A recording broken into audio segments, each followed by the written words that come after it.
Praise God this morning. What a wonderful God He is.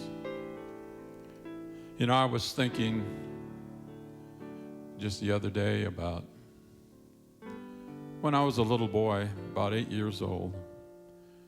I was so oppressed by the alcohol that was coming into our home and all the fighting and all the arguing and trying to go to school and try to get along with other people. It just left me bitter and also angry.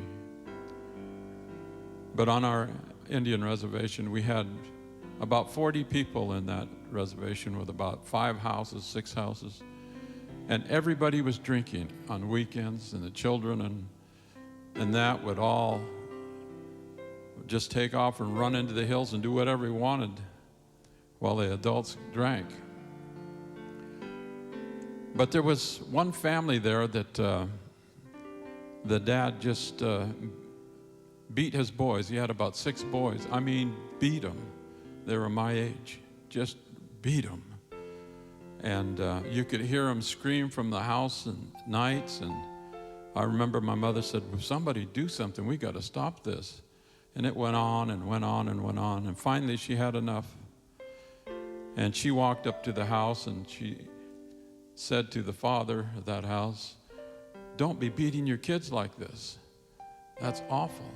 I mean, they had black eyes at the age of 6, 7 years old and welts all over them. And he started yelling at her and cursing her. And I stood there and I watched that. Oh, he shouldn't have done that. Because when my dad got home, I told him everything. My dad went to that house, pulled the guy out, and beat him to a pulp in front of his children. And he pointed to the kids and he said, "If he ever touches you again, you come tell me, and I'll take care of it." From that day forward, that man never touched those kids again. Praise God. But things were bad then. And then one day, with all the suppression and drinking and alcohol going on, up pulls a car with about 4 people in it, and they get out. They go underneath this oak tree, and they pull out a guitar and a few other things, and they start singing. It was a preacher. And they started singing these old songs. And all of us kids just start gravitating to that area. And they asked if it was okay if they could come back, and we said sure. So they started coming. And we would go there, and the people started coming. And for the first time, as an 8-year-old, there was peace on that reservation because of those ministers, because they brought Jesus. I have never in my life ever heard anything when I was that little. I was so oppressed that when they started singing Blessed Assurance, oh, the peace I could feel sitting on the side of that hill looking down at them. I didn't get too close, but I loved the music. I loved the music. And as they came, all the alcohol stopped. All the fighting stopped.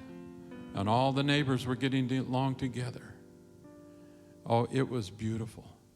It was a beautiful feeling. But I hate to say this, but another church came in and ran them out. And that other church that came in only showed up once or twice. And my people have been dying from alcohol ever since, and drugs and alcohol. But praise God. It took 45 years for me to hear that old song again. And when I heard it, I accepted Jesus, the old rugged cross, the old rugged cross. If you're hurting and you're lost, it's Jesus. It's the cross that'll save you. Praise God.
I will ever be true. Its shame and reproach, Its shame and its reproach, gladly glad you bear. Then he'll call Oh, then he'll call me someday to my home, to my home, far away, where his glory forever I'll share. Yes, I'll share.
Everybody sing that chorus one more time. And so I'll cherish